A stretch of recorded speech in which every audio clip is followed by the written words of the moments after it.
মাথা নেড়ে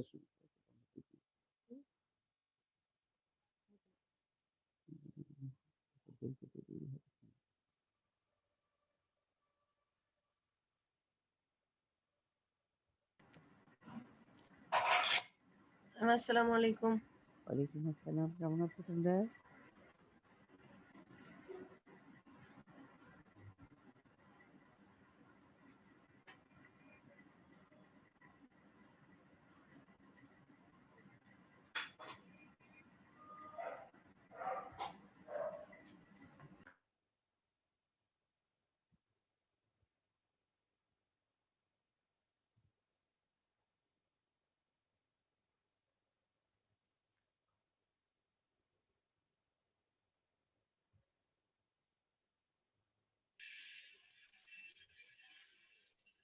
ম্যাম আসসালামু আলাইকুম। ওয়ালাইকুম আসসালাম, কেমন আছো তোমরা? এই তো ম্যাম ভালো আছি, আপনি কেমন আছেন? জি ভালো আছি আল্লাহর রহমতে।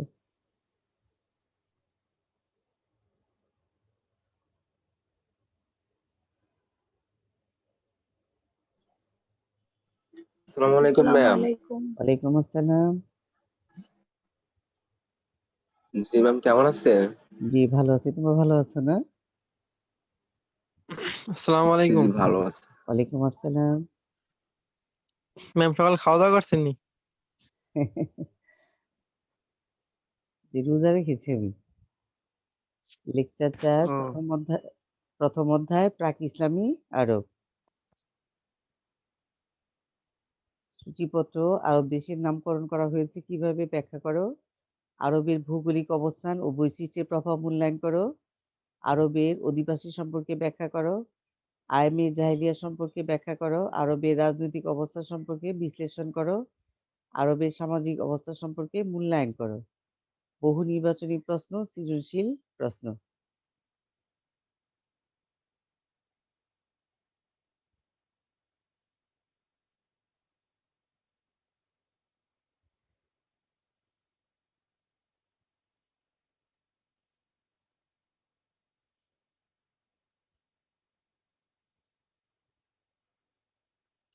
বহু নির্বাচনী প্রশ্ন। 1 নাম্বার, আয়াম শব্দের অর্থ কি? যুগ। আয়ামে শব্দটি কোথা থেকে এসছে? আয়ামে শব্দটি আরবি আয়ামের বহুবচন ইয়া ও মুন থেকে এসেছে। 3, আয়ামে জাহেলিয়া শব্দের অর্থ কি? অজ্ঞতা বা অন্ধকারের যুগ। 4, জাহেলিয়া যুগ কি? মহানবী সাল্লাল্লাহু আলাইহি সাল্লামের আবির্ভাবের পূর্বে প্রায় 100 বছরের সময়কালকে আয়ামে জাহেলিয়া বলা হয়। 5, ইসলাম পূর্ব আরবের কোন গোত্রের লোকেরা কন্যা সন্তানকে হত্যা করে গর্ভবোধ করত? বানু কুরাইশ ও বানু তামিম গোত্রের লোকেরা। 6, মালা কি? মালা হলো প্রাক ইসলামী আরবের একটি রাজনৈতিক সংগঠন বা মন্ত্রণা সভা। 7, প্রাচীন আরবের মক্কার নিকটবর্তী স্থানে কি মেলা হতো? ওকাজ মেলা। 8, কোন মৌসুমে ওকাজ মেলা বসতো?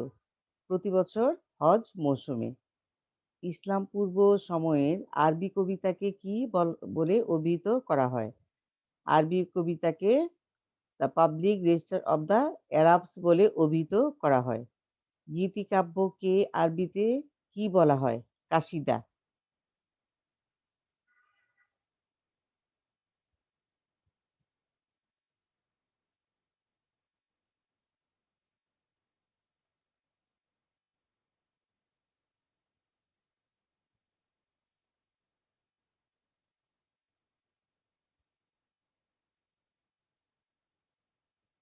আমরা একটু যাচ্ছি এবার আরব দেশে নামকরণ করা হয়েছে কিভাবে ব্যাখ্যা করো। প্রত্যেকটা দেশের কি থাকে? একটা নাম থাকে। এখন আমরা কোন প্রসঙ্গে চলে যাচ্ছি?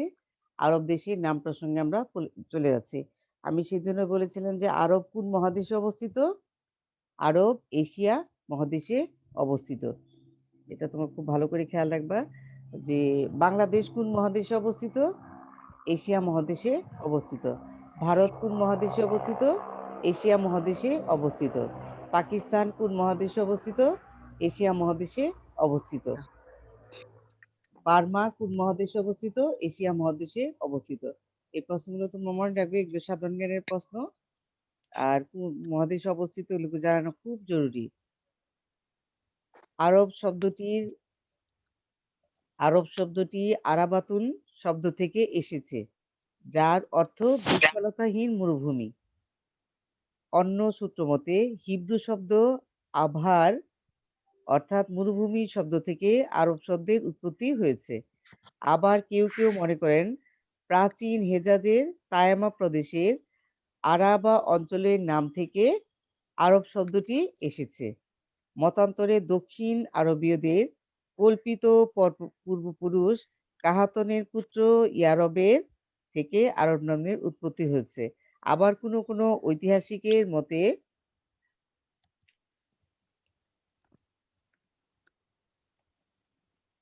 আরব শব্দের অর্থ হলো বাগ্মিতা।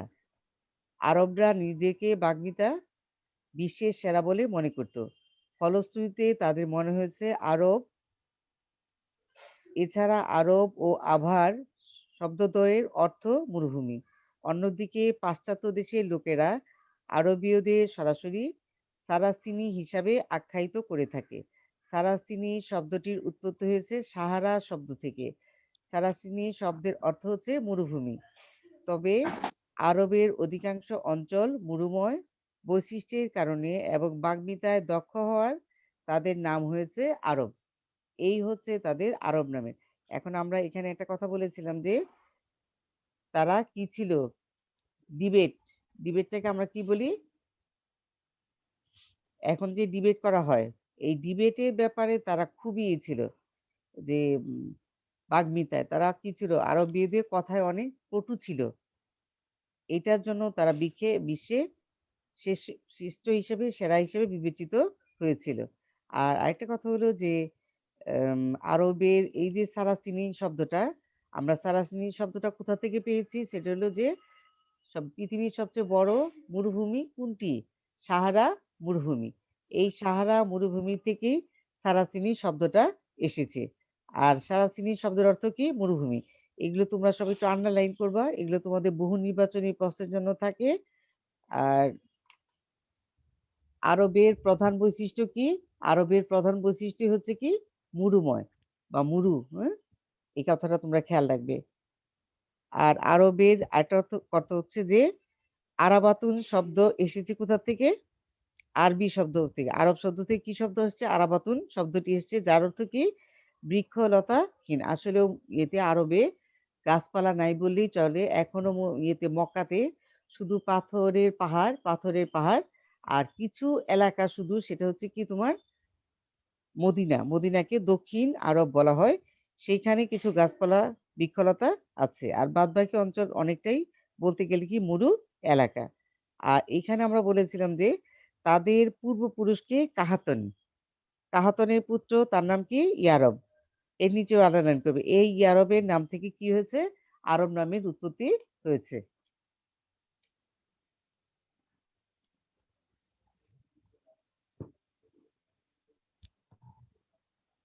আরবের ভৌগোলিক অবস্থান ও বৈশিষ্ট্যের প্রভাব মূল্যায়ন করো।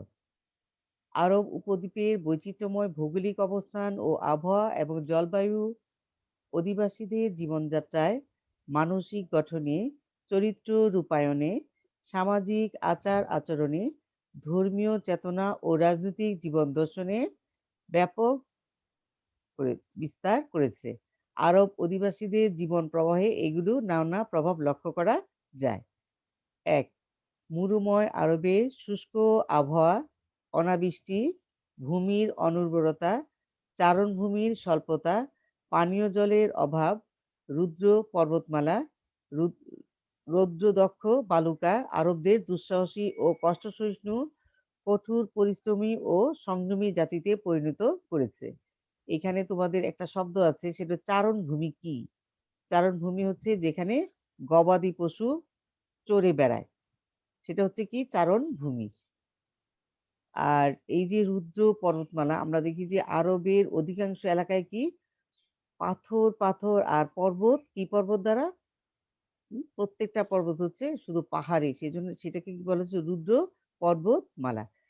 ২. প্রাকৃতিক এইসব বৈশিষ্ট্য ও প্রভাবের জন্য মরুভূমিকে ভালোবেসে গড়ে উঠেছে বেদুইন বা যাযাবর গোষ্ঠী, যার প্রধান উৎস হয়ে উঠেছে শিকার, পশুপালন ও লুটতরাজ। শহরবাসী আরবরা কৃষি ও বাণিজ্যের মাধ্যমে নিজেদের উন্নত জীবনযাপন করে। এখন এই যে আমরা দেখলাম যে আরবের অধিবাসীরা কয় ভাগে বিভক্ত ছিল? ২ ভাবে। একটা হচ্ছে কি বেদুইন বা যাযাবর গোষ্ঠী। আরেকটা হচ্ছে কি শহরবাসী আরব বা নগরবাসী আরব। এখন এদের শহরবাসী আরব বা নগরবাসী আরবের সাথে বেদুইন বা যাযাবরদের পার্থক্য ছিল এই যে শহরে যারা বসবাস করত তারা ছিল শহরের স্থায়ী বাসিন্দা। আর এরা ব্যবসা-বাণিজ্য করে কি করত? তাদের জীবন অতিবাহিত করত। কিন্তু বেদুইন হচ্ছে তারা যারা এক স্থান থেকে অন্য স্থান থেকে চলে যেত, তারা কোথাও কি করত না? স্থায়ীভাবে বসতি স্থাপন করত না। এরা সাধারণত কোথায় বাস করত? তাঁবুতে বাস করত। আর এদের পেশা ছিল কি? শিকার, পশুপালন ও লুটতরাজ।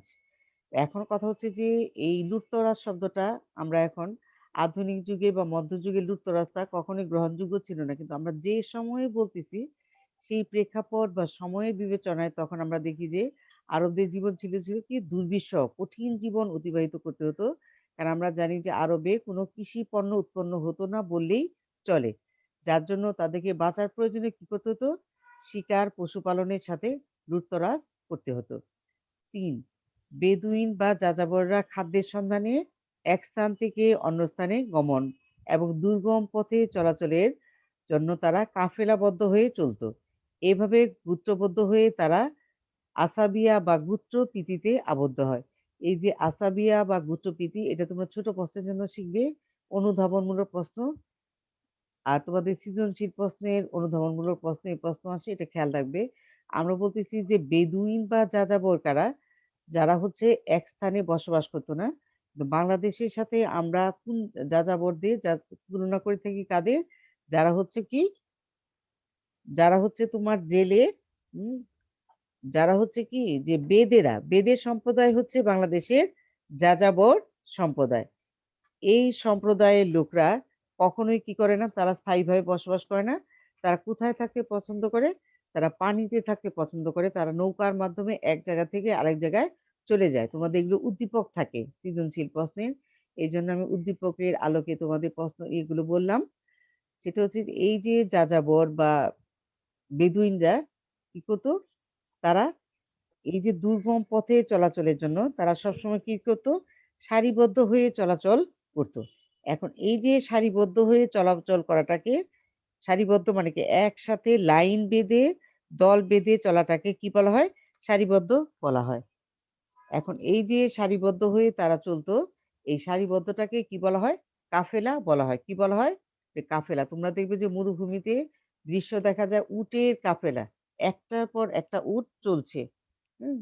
এটাকেই বলা হয় কাফেলা। আর কাফেলা থেকেই পরবর্তী সময়ে কি গড়ে ওঠে?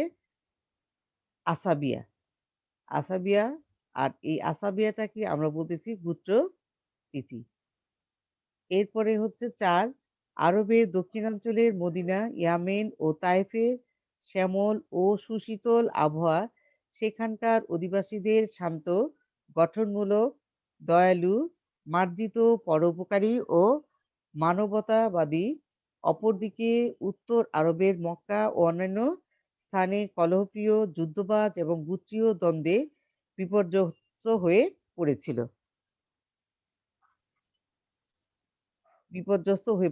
এখন আমরা দেখলাম যে মক্কা এবং মদিনার মধ্যে পার্থক্য কি? মক্কা যেহেতু কি ছিল? শস্যশ্যামল ছিল এবং এখানের আবহাওয়া ছিল কি? সুশীতল। এখানে গাছপালা জন্মাতো যেখানে এর জন্য এখানকার লোকরা কি ছিল? অনেকটাই দয়ালু ছিল। তারা গঠনমূলক কাজ করতে পারত। তাদের স্বভাব ছিল কি? মার্জিত, পরোপকারী ও তারা ছিল কি? মানবতাবাদী। আর অপরদিকে উত্তর আরব ছিল বেশি রকমের যেটা মূল মক্কা, সেই মক্কা ছিল একেবারেই রুদ্র, উত্তপ্ত। যেহেতু পাহাড় বেশি সেখানে উৎপন্ন ফসল হতো না বললেই চলতো। সেখানকার লোকদের মক্কার লোকদের চেয়ে অনেক বেশি কষ্ট করতে হতো। যার জন্য তাদেরকে প্রচুর পরিশ্রম করার জন্য, কষ্ট করার জন্য এরা হয়ে উঠেছিল কি? কলহপ্রিয়, বদমেজাজি, যুদ্ধবাজ এবং গুটে সবসময় কি ছিল? বৎসরের পর বৎসর দ্বন্দ্ব, সংঘর্ষ লেগেই থাকতো। 5. গীতিকাব্য রচনা ও সাহিত্য চর্চায় আরবদের প্রগাঢ় অনুরাগ ও অপূর্ব সৃজনশীলতা, সুকুমার বৃত্তি ও কাব্যিক চেতনার পরিচয় পাওয়া যায়। প্রতি বছর ওকাজ মেলায় পুরস্কারপ্রাপ্ত কবিতাকে কাব্য রচনা করে কাবা ঘরের দেওয়ালে ঝুলিয়ে রাখা হতো।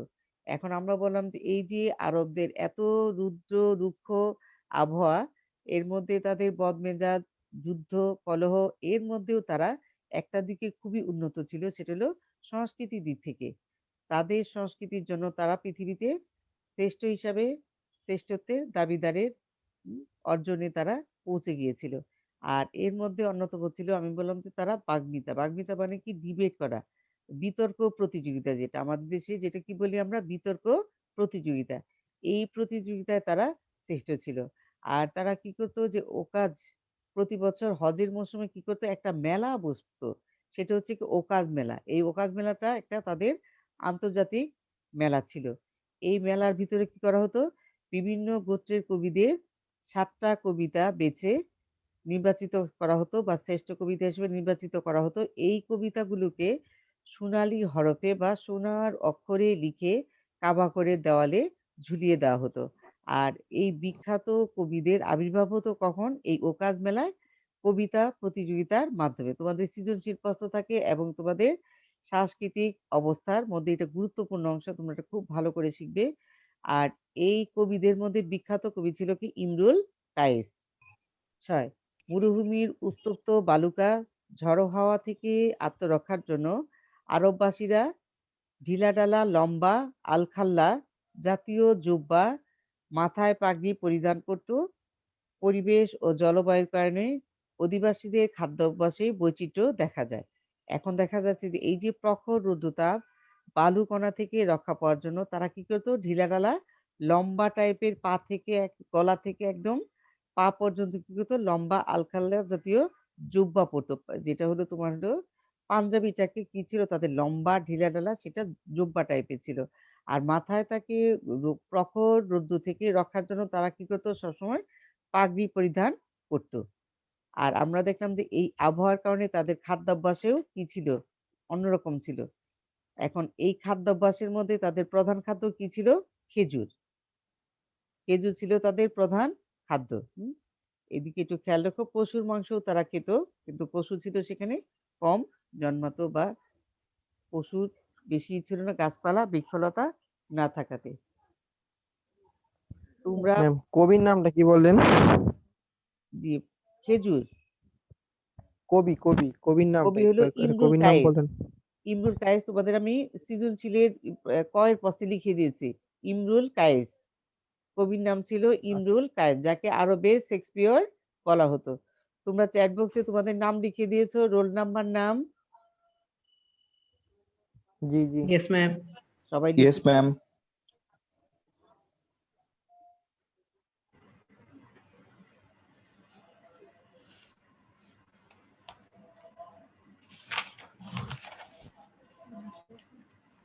আরবের অধিবাসী সম্পর্কে ব্যাখ্যা করো।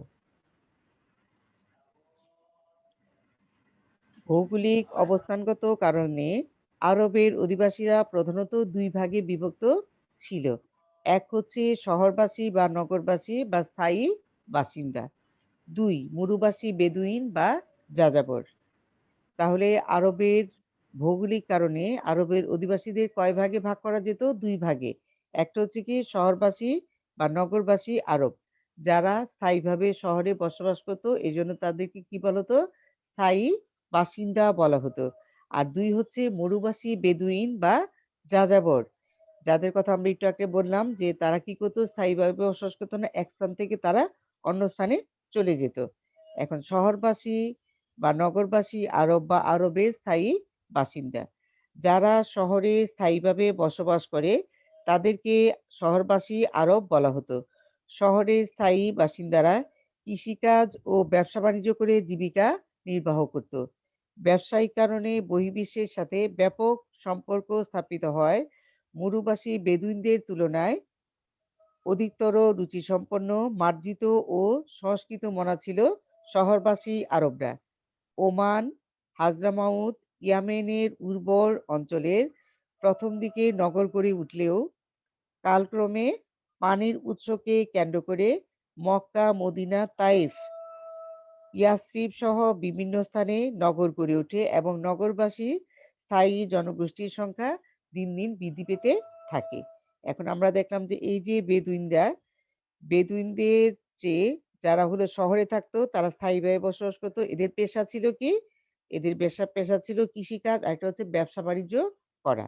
আমরা জানি যখন আরবের এই পশুপালনের পাশাপাশি ব্যবসা ছিল তাদের অন্যতম আরেকটি পেশা। আর এই পেশা বা বাণিজ্য করতে গিয়েই তাদের বাইরের বহির্বিশ্ব মানে বাইরের বিশ্বের সাথেও দেশের সাথে তাদের যোগাযোগ স্থাপিত হয়েছিল। আর একটা কথা হচ্ছে যে আমরা দেখলাম যে কোন এলাকায় ১ম নগর গড়ে উঠেছিল? ওমান, হাজরামাউত, ইয়ামেন। এগুলো নিচে তোমরা দাগ দিবে। গড়ে উঠে পরবর্তী সময়ে দেখা গেল যে পানি একটা আরবের সবচেয়ে গুরুত্বপূর্ণ একটা জিনিস ছিল কি পানি। এই পানির উৎসকে কেন্দ্র করে আমরা দেখলাম আবার কোথায় নগরায়ন বা নগর গড়ে উঠল? Mecca, Medina, Taif, Yathrib.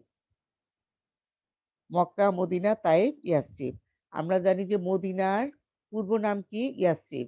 তোমরা এটা মনে রাখবে মদিনার পূর্ব নাম কি? ইয়াসরিব। মরুবাসী বেদুইন বা যাযাবর আরব। আরবের অধিবাসীদের শতকরা ৮০ ভাগই ছিল বেদুইন বা যাযাবর। কত ভাগ ছিল? ৮০ ভাগ। এর নিচে আন্ডারলাইন করবে। এজন্য তাদের আহলুল বাদিয়া বা মরুবাসী বেদুইন নামে অভিহিত করা হতো। এই যাযাবর বা বেদুইনদের আরেকটা নাম ছিল, সেই নামটা হচ্ছে কি? আহলুল বাদিয়া বা মরুবাসী বেদুইন। এর নিচেও আন্ডারলাইন করবে। বেদুইনরা কোথাও স্থায়ীভাবে বসবাস করতো না। এরা পরিবার পরিজন সহ গৃহপালিত পশু, খাদ্য ও পানির সন্ধানে এক স্থান হতে অন্য স্থানে ছুটে বেড়াতো। চলার পথে কোনো তৃণভূমি এবং পানির সন্ধান পেলে তারা তাঁবু ফেলতো। অর্থাৎ তাঁবু ফেলে তারা কি করতো? সেখানে বসতি স্থাপন করত। বেদুইনদের সাথে স্বার্থান্বেষী শহরবাসীদের সংঘর্ষ ছিল নিত্যদিনের ঘটনা। কেন আমরা জানি যে পানির আরবের সবচেয়ে ছোটখাটো জিনিসকে কেন্দ্র করে কি হতো? যুদ্ধ বিগ্রহ লেগেই থাকতো। একটা হচ্ছে পানির নহর, আরেকটা হচ্ছে তৃণখণ্ড যেখানে গাছপালা জন্মাতো, বৃক্ষলতা আর কিছু ঘাস জন্মাতো। এটা কি বলা হয়? তৃণ। হুম? তৃণ মানে কি? ঘাস। আমরা বলি না? গরু কি খায়? তৃণ খায়। বুঝছো? ঘাস খায়। হুম? ঘাস ছিল আরবের অন্যতম একটা গুরুত্বপূর্ণ পশু খাদ্যের জন্য সাংঘাতিক রকমের দরকারি। আর পানি। শোনো, চ্যাট বক্সে তোমাদের নাম, রোল নাম্বার লিখে দাও। আমার প্রিয়, অতি আদরের প্রিয় ছাত্রছাত্রীরা, তোমরা চ্যাট বক্সে তোমাদের নাম, রোল নাম্বার লিখে দাও। অনেকেই কিন্তু নাম, রোল নাম্বার এখনো লিখোনি, লিখে দাও চ্যাট বক্সে। আর যদি চ্যাট বক্সে না লিখতে পারো, পরের দিকে আমি বলবো, তখন নাম বলবে, রোল নাম্বার বলে দিবে।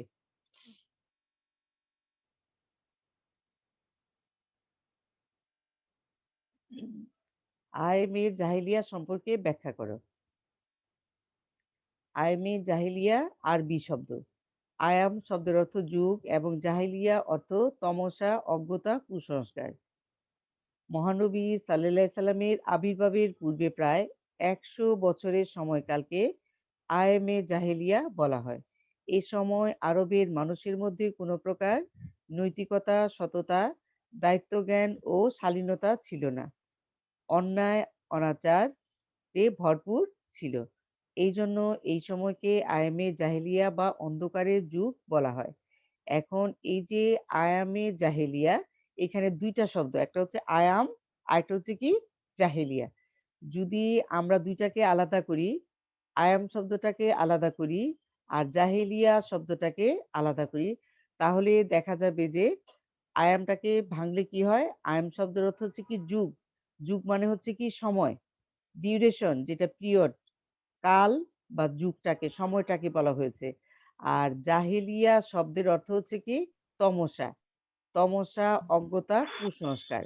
এখন একটা কথা হচ্ছে যে তমসা কোন জিনিস? সেটা হচ্ছে যে আমরা দেখি যে শীতের কালে দেখা যায় যে দূরে কোথাও কোনো কিছু ফেলে রাখলে দূর থেকে কুয়াশার জন্য যেটাকে কি করা যায় না? সঠিকভাবে নির্ধারণ করা যায় না। মানে আধো, আধো আবছা, আবছা বোঝা যায় কিন্তু সঠিক জিনিস বোঝা যায় না। সেটাকে আমরা কি বলতেছি? তমসা। আর অজ্ঞতা মানে কি? তারা জানে না। অনেক কিছুর ব্যাপারে আমরাও জানি না। সেটা হচ্ছে কি? অজ্ঞতা। আর আরবের অন্যতম একটা ছিল যে কুসংস্কার। মানে এত বেশি কুসংস্কার ছিল যে আরবের, সেইজন্য আমরা দেখি যে বৃক্ষলতা, গাছপালা, মূর্তি, পাথর যা কিছুকে তারা মনে করত কুসংস্কার হিসেবে এদেরকে হচ্ছে গিয়ে দেব-দেবী হিসাবে এদেরকে পূজা করত। অর্থাৎ তারা কি করত? এদেরকে পূজার আসনে বসিয়ে দিত। মানে একটা তাদেরকে সবচেয়ে উদ্ধারকর্তা, পরিত্রাণকর্তা তাদের মনে করত কাদেরকে? দেব-দেবীদের মনে করত। আর আয়ামে জাহেলিয়া যুগটাকে কত বছরের মধ্যে কি করা হয়েছে? আবদ্ধ করা হয়েছে। আয়ামে জাহেলিয়ার সময়টাকে ১০০ বছরের সময়। ১০০ বছরটা কখন? যেটা হলো হযরত মুহাম্মদ মুস্তাফা সাল্লাল্লাহু আলাইহি ওয়াসাল্লামের জন্মের বা আবির্ভাবের পূর্বের সময়টাকে বলা হচ্ছে ১০০ বছর। কারণ আমরা জানি যে আ কোনো ঐতিহাসিক এইভাবে বলেছেন যে হযরত আদম আলাইহিস সালাম থেকে শুরু করে হযরত মুহাম্মদ মুস্তাফা সাল্লাল্লাহু আলাইহি ওয়াসাল্লামের আবির্ভাবের সময়টাকে হচ্ছে আয়ামে জাহেলিয়া। হযরত আদম থেকে হযরত মুহাম্মদ মুস্তাফা সাল্লাল্লাহু আলাইহি ওয়াসাল্লামের আবির্ভাবের পূর্বের বা সময়টাকে কি বলা হচ্ছে? আয়ামে জাহেলিয়া। এত লম্বা সময় কখনোই হতে পারে না।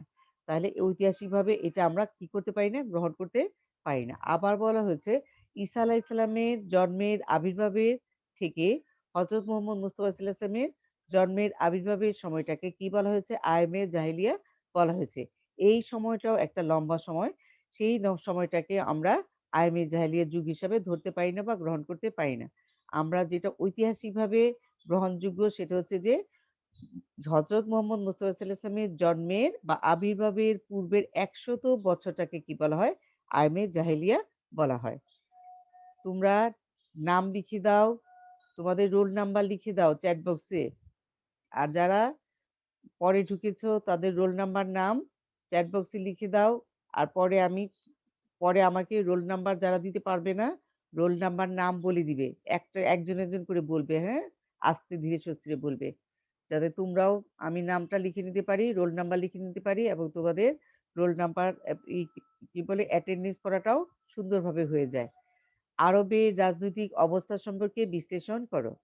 প্রাক ইসলামী যুগে আরবের রাজনৈতিক অবস্থা অত্যন্ত শোচনীয় ও নৈরাজ্যজনক ছিল। ১. গোত্রীয় শাসন ব্যবস্থা। প্রাক ইসলামী আরবে কোনো গোত্রীয় শাসন ব্যবস্থা ছিল না। তাই আরবেরা বিভিন্ন গোত্রে বিভক্ত শাসন ব্যবস্থা চালু করেছিল। এইসব গোত্রের মধ্যে ছিল বানু বকর, বানু তাগলিব প্রভৃতি। এই যে বানু তাগলিব এবং বানু বকরের নিচে তোমরা দাগ দিবে। এই গোত্রগুলোর নাম তোমরা জানবে এবং ছোট প্রশ্ন, বহু নির্বাচনী প্রশ্নে আসে। আরবের ভূপ্রকৃতির তারতম্য। অধিবাসীদের প্রধানত ২ টি শ্রেণীতে ভাগ করা হতো, যথা শহরের স্থায়ী বাসিন্দা আর হচ্ছে মরুবাসী যাযাবর বেদুইন। তাদের ছিল বিভিন্ন বিপদ-আপদের রক্ষাকবচ। এই যে তাদের রক্ষাকবচ কি ছিল? গোত্র শাসনটা। গোত্রপ্রীতি। গোত্রপ্রীতি ছিল বেদুইন আরবদের মূল প্রেরণা। এই প্রেরণার মূল কথা হলো গোত্রের অন্য সদস্যদের প্রতি তারা আনুগত্য ও শ্রদ্ধা ছিল। গোত্রের প্রতি আরবের এই অকৃত্রিম ভালোবাসা আনুগত্যকে আসাবিয়া বলা হয়। আমরা ওখানে ব্যাখ্যা করেছিলাম আসাবিয়া বা গোত্রপ্রীতি কি? আমরা জানি যে আরবের মধ্যে যুদ্ধ-বিগ্রহ লেগে থাকলেও তারা এক গোত্রের লোক, গোত্রের মধ্যে তাদের কি ছিল? সৌহার্দ্য ছিল, সম্প্রীতি ছিল। গোত্রের প্রয়োজনে একজন, প্রয়োজনে অন্যের জন্য তারা জীবন পর্যন্ত বিসর্জন দিতে হ্যাঁ, দিয়ে ফেলত। কিন্তু এক গোত্রের প্রতি অন্য গোত্রের কি? যুদ্ধ-বিদ্বেষ তাদের লেগেই থাকতো। এই গোত্রপ্রীতির জন্য আরবরা তখন অনেক নাম করেছিল যে তাদের মধ্যে আ শৃঙ্খলা ছিল না, বলতেছি আমরা, আইন ছিল না। কিন্তু এইটাও তাদের অন্যতম একটা আইন ছিল। যেটা হলো যে গোত্রের মধ্যে তাদের একজনকে ভালোবাসা, শ্রদ্ধা, আনুগত্য থাকা। গোত্রের সংঘাত। প্রাক ইসলামী যুগে আরবে পানির নহর, গবাদি পশু, তৃণভূমি, ঘোড়দৌড় প্রভৃতি সহ তুচ্ছ ঘটনাকে কেন্দ্র করে গোত্রের সাথে অন্য গোত্রের রক্তক্ষয়ী সংঘর্ষ হতো। একটি উটকে প্রহার করার ঘটনাকে নিয়ে বানু বকর ও বানু তাগলিবের মধ্যে দীর্ঘ ৪০ বছর স্থায়ী যুদ্ধ হয়েছিল। এইসব গোত্রীয় কলহ আয়ামাল আরাব বা আরবদের দিন নামে পরিচিত। এই যুদ্ধবিগ্রহের মধ্যে বোয়াসের যুদ্ধ, হারবুল ফিজার বিশেষভাবে উল্লেখযোগ্য। ঐতিহাসিক এডওয়ার্ড গিবনের মতে অজ্ঞতার যুগে আরবে 17টি যুদ্ধ সংঘটিত হয়েছিল। এই পয়েন্টটা তোমরা খুব গুরুত্ব সহকারে পড়বে। তোমাদের সৃজনশীল প্রশ্ন এবং অনুধাবনমূলক প্রশ্ন থাকে এবং বহু নির্বাচনী প্রশ্ন থাকে। আমরা বললাম যে তাদের তুচ্ছ ঘটনা, খুব খুব তুচ্ছ ঘটনাকে কেন্দ্র করে, যেমন পানির নহর, গবাদি পশু, তৃণভূমি, হ্যাঁ, ঘোড়দৌড় প্রভৃতিকে কেন্দ্র করে এই ঘটনা ঘটতো। তাহলে আমরা দেখলাম যে এই যে তাদের গোত্রগুলো কি, একটা উটকে কেন্দ্র করে 40 বছর যুদ্ধ হয়েছিল। ভাবা যায়? এটা তুচ্ছ ঘটনা, একটা উটকে প্রহার করা নিয়ে। এইরকম ঘটনাগুলো। আর তোমরা খেয়াল রাখবে যে তখন আরবে কতশো যুদ্ধ-বিগ্রহ সংঘটিত হয়েছিল? ১৭টি যুদ্ধ-বিগ্রহ সংঘটিত হয়েছিল। গোত্রীয় জোট। মক্কার নেতৃত্বে ইসলাম পূর্ব আরবে গোত্রীয় জোট গড়ে উঠেছিল। আরবের পার্শ্ববর্তী সিরিয়া, ইয়েমেন অঞ্চলের রাজন্যবর্গের সাথে বিভিন্ন শান্তি চুক্তি সম্পাদিত হয়। সত্যিকার অর্থে আরবে একটি গোত্রীয় জোট বা কমনওয়েলথ গঠিত হয়েছিল। শেখ বা গোত্রপ্রধান। আরবদের গুরুত্বপূর্ণ এক ব্যক্তি ছিল, পদবী, সেটা হলো শেখ বা গোত্রপ্রধান। ইসলাম পূর্ব যুগে আরবের প্রত্যেক গোত্রে এক দলপতি থাকতো। তাকে কি বলা হতো? শেখ বলা হতো। সেজন্য আরবদের টাইটেল, পদবী, উপাধি কি হয়েছে? শেখ। বয়স, আর্থিক সচ্ছলতা প্রভৃতি বিষয় বিবেচনা করে শেখ মনোনয়ন করা হতো। নিজেদের কর্মদক্ষতা, ক্ষমতা এবং গোত্রের কর্ম ও কর্মফল নির্ভর করত। যুদ্ধ, সন্ধি, ব্যবসায়িক যোগাযোগ প্রভৃতি ক্ষেত্রে শেখের সিদ্ধান্তই চূড়ান্ত ছিল। তিনি গোত্রের বয়োজ্যেষ্ঠ নিয়ে গঠিত পরামর্শ সভার সাথে আলোচনা করে তা সম্পাদন করতেন। মালা বা মন্ত্রণা পরিষদ। ইসলাম পূর্ব আরবে আল মালা নামে একটি রাজনৈতিক সংগঠন বা মন্ত্রণা সভা ছিল। গোত্রীয় ভারসাম্য পরিষদ, অর্থাৎ পরিষদ মক্কার বিবদমান পক্ষগুলোর মধ্যে ভারসাম্য রক্ষার চেষ্টা করত। এর উদ্দেশ্য ছিল শান্তি শৃঙ্খলা বজায় রাখা, গোত্রীয় ভারসাম্য রক্ষা করা এবং মৈত্রী ও সদ্ভাব তৈরি করা। এর বিভিন্ন দপ্তরের মধ্যে বিশেষভাবে উল্লেখযোগ্য ছিল: ১. রিফাদাহ, তীর্থযাত্রীদের জন্য রসদ সরবরাহ করা। সিকায়হ, তীর্থযাত্রীদের জন্য প্রয়োজনীয় পানি সরবরাহ করা। হিজাবা, কাবাগৃহ ঢেকে রাখার ব্যবস্থা। লিওয়া, যুদ্ধের সময় পতাকা বহন। যে কক্ষে পরিষদের সভা বসত সেটি দারুল নাদুয়া নামে পরিচিত। মক্কার পৌর সমিতি। মক্কার নাগরিক এবং তীর্থযাত্রীদের সুযোগ সুবিধা নিশ্চিত করার জন্য মক্কা পৌর সমিতি গঠন করা হয়েছিল। এই মালাটা তোমরা খুব গুরুত্ব সহকারে শিখবে। মালা থেকে তোমাদের সৃজনশীল প্রশ্ন হয় যে মালা মানে হচ্ছে মক্কার রাজনৈতিক কর্মকাণ্ড কোথা থেকে পরিচালিত হতো? এই মালা বা মন্ত্রণা সভা বা মন্ত্রণা পরিষদ থেকে পরিচালিত হতো। আর এদের কাজ কি ছিল? এই যে ৪টা কাজ তোমরা এগুলো খুব ভালো করে শিখবে।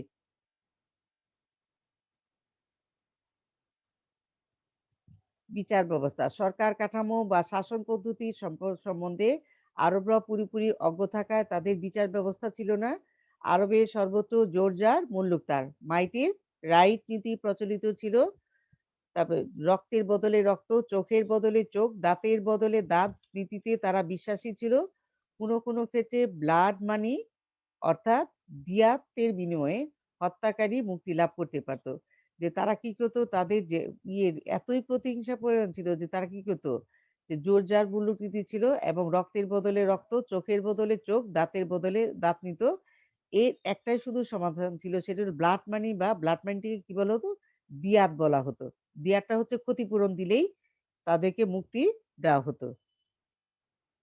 আরবের সামাজিক অবস্থা সম্পর্কে মূল্যায়ন করো। প্রাক ইসলামী যুগে আরবের সামাজিক ও নৈতিক জীবন ছিল কলুষিত ও হতাশা ব্যঞ্জক। ১. শ্রেণী বিভাজন। প্রাক ইসলামী আরবে জনগোষ্ঠী মূলত ২টি শ্রেণীতে বিভক্ত ছিল: যাযাবর শ্রেণী ও শহরবাসী আরবরা স্থায়ী বাসিন্দা ছিল। মক্কা, মদিনা, তায়েফ প্রভৃতি শহরকে কেন্দ্র করে বিভিন্ন শহরে স্থায়ী বাসিন্দারা উন্নত জীবনযাপন করলেও বেদুইনদের এই জীবনের দেখা তারা পায়নি। কৌলীন্য প্রথা। বংশ, বীরত্ব, শৌর্য-বীর্য নিয়ে শ্রেষ্ঠত্ব বা গৌরব অহংকার করার নীতি কৌলীন্য প্রথা নামে পরিচিত। কৌলীন্য প্রথা হিমারীয় ও মুদারীয়দের মধ্যে আন্তর্জাতিক যুদ্ধের সূচনা করেছিল। অন্যায় অবিচার। প্রাক ইসলামী আরবে পাপাচার, কুসংস্কার, অন্যায় অবিচার সমাজকে কলুষিত করেছিল। জুয়া খেলা, সুদ ও নারীসহ ছিল তাদের কাছে নিত্যনৈমিত্তিক ব্যাপার। নারীর অবস্থা। প্রাক ইসলামী আরবে নারীর কোনো সামাজিক অবস্থান ছিল না। এই সময় নারীদের ভোগ্যপণ্য হিসাবে মনে করা হতো। নারীরা পণ্যদ্রব্যের মতো হাটে বাজারে বিক্রি হতো। মূলত স্বামী, পিতা বা নিকটাত্মীয়ের সম্পত্তিতে তাদের কোনো অধিকার ছিল না। তো অভিজাত পরিবারের নারীর অবস্থান মোটামুটি সন্তোষজনক ছিল বলে মনে করা হয়। আবু জেহেলের স্ত্রী ও খাদিজা দুজন সম্ভ্রান্ত ও ধনাঢ্য মহিলা ছিলেন এদের অন্যতম। কন্যা সন্তানদের হত্যা। প্রাক ইসলামী আরবে কন্যা সন্তান জন্ম দেওয়া ছিল অত্যন্ত লজ্জাকর ব্যাপার। অনেকে দারিদ্র্যের ভয়ে কন্যা সন্তানকে জীবন্ত কবর দিত। কিসের ভয়ে? দারিদ্র্য আর লজ্জার কারণে। এটা তোমরা আন্ডারলাইন করবে। অনেকে দরিদ্র সন্তানকে জীবন্ত কবর দিতে কুণ্ঠাবোধ করতো না। বানু কুরাইশ গোত্রের লোকেরা কন্যা সন্তানকে হত্যা করে গর্ববোধ করত। দাসদাসীদের করুণ অবস্থা। আরব সমাজে দাস প্রথা প্রচলিত ছিল। পণ্যদ্রব্যের মতো হাটে বাজারে দাসদাসী বিক্রি হতো। তাদের কোনো স্বাধীনতা ও সামাজিক মর্যাদা ছিল না। দাসদাসীদের উপর প্রচুর নিষ্ঠুর আচরণ করা হতো। প্রভৃতির অনুমতি ছাড়া তাদের বিয়ে করার কোনো অধিকার ছিল না। প্রভুর অনুমতি ছাড়া তাদের বিয়ে করার কোনো অধিকার ছিল না। দাসদাসীদের সন্তানের প্রতি প্রভুর মালিকানা ছিল। নৈতিক অবক্ষয়। ইসলামের আবির্ভাবের আগে আরব ছিল নৈতিক ও সামাজিক অবক্ষয়ে পরিপূর্ণ। পরশ্রীকাতরতা, আভিজাত্যের দম্ভ, নারী হরণ, চুরি, ধর্ষণ, খুন ইত্যাদি গর্হিত কাজ সমাজে ব্যাপকভাবে প্রচলিত ছিল। কুসংস্কার প্রথা। প্রাক ইসলামিক আরব সমাজে কুসংস্কার এত বেশি ছিল যে তারা কোনো কাজ শুরু করার আগেই কি করত? তীর নিক্ষেপের মাধ্যমে ভাগ্য পরীক্ষা করত। যুদ্ধে যাওয়ার আগে তারা বীর যোদ্ধাদের পূজা করা সহ বিভিন্ন কুসংস্কারে আচ্ছন্ন ছিল। আমরা বললাম দেব দেবী বৃক্ষলতা যা পারতো তারা তা সবই পূজা করত। এগুলো ছিল তাদের কুসংস্কার। কুশীত প্রথা, যেটা সুদ প্রথা। প্রাক ইসলামী আরবে ইহুদি জনগোষ্ঠীর মধ্যে কুশীত প্রথা বা সুদ প্রথা ব্যাপকভাবে প্রচলিত ছিল। এতই মারাত্মক পর্যায়ে পৌঁছেছিল যে ঋণ গ্রহণকারী কোনো ব্যক্তির সময় মতো অর্থ পরিশোধ করতে না পারলে ঋণ গ্রহণকারী স্ত্রী বা পুত্র কন্যাদের জোরপূর্বক দাসে পরিণত করতে পারত। এই পয়েন্টটা গুরুত্বপূর্ণ, তোমরা শিখবে। নৈতিক গুণাবলী। প্রাক ইসলামী আরবে নানা বিশৃঙ্খলা অর্থনৈতিক কার্যক্রম প্রচলিত থাকলেও আরবে কতগুলো নৈতিক গুণাবলী বিদ্যমান ছিল। তাদের এত কিছুর মধ্যেও তাদের কয়েকটা নৈতিক গুণ ছিল, যেরকম তাদের চরিত্রে অতিথিপরায়ণতা, তেজস্বিতা, স্বাধীনতা প্রীতি, উদারতা, নিঃসংকোচ বোধ, সাহসিকতা প্রভৃতি মহৎ গুণের সমন্বয় তাদের মধ্যে দেখা যায়। এই তোমাদের সৃজনশীল প্রশ্নে প্রাক ইসলামী আরবের শ্রেষ্ঠ কবি কে ছিলেন? ইমরুল কাইস। আরব সমাজে নারী ও দাসদাসীদের অবস্থা, আমি সামাজিক অবস্থা ব্যাখ্যা করেছি, সেখান থেকে তোমরা লিখবে। উদ্দীপকে করুণ ঘটনা। পাক ইসলামী আরবের সামাজিক অবস্থার কোন দিকটি? আমরা সামাজিক অবস্থা কোন দিকটি বললাম? দাসদাসীদের, নারীদের অবস্থা, কন্যা সন্তানকে জীবন্ত কবর দেওয়া হতো, এগুলো ঘটনা উঠে আসবে। আর চিন্তা চেতনায় নারী মর্যাদার প্রতিষ্ঠা, মহানবী সাল্লাল্লাহু আলাইহি ওয়াসাল্লাম নির্দেশ প্রতিপালিত হয়েছিল, তোমরা সেটা ব্যাখ্যা করবে। পরবর্তী সময় গিয়ে ইসলাম নারীদের অধিকার প্রতিষ্ঠা করেছিল, সর্বক্ষেত্রে তাদের দাসদাসী রূপে থেকে মুক্তি দিয়েছিল, এগুলো ঘটনা তোমরা যোগ করবে। এখন তোমরা তোমাদের একটু রোল নাম্বার গুলো বলো, কে কে পরে আসছো বলো। Ma'am Shiabur Rahman, roll 61-2।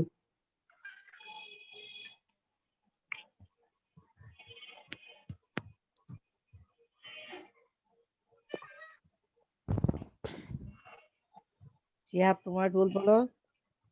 61-2। 61-2। এরপরে রায়হান। মেহেদি হাসান 60। মেহেদি হাসান। এরপর বলো, আমি একটু বলে রায়হান আগে 6305 রোল ওয়াইজ ma'am। বলি আমি। 3 4 যে শিফট বলতেছি, ইয়েস ম্যাম 3 4 5 9 জি ম্যাম।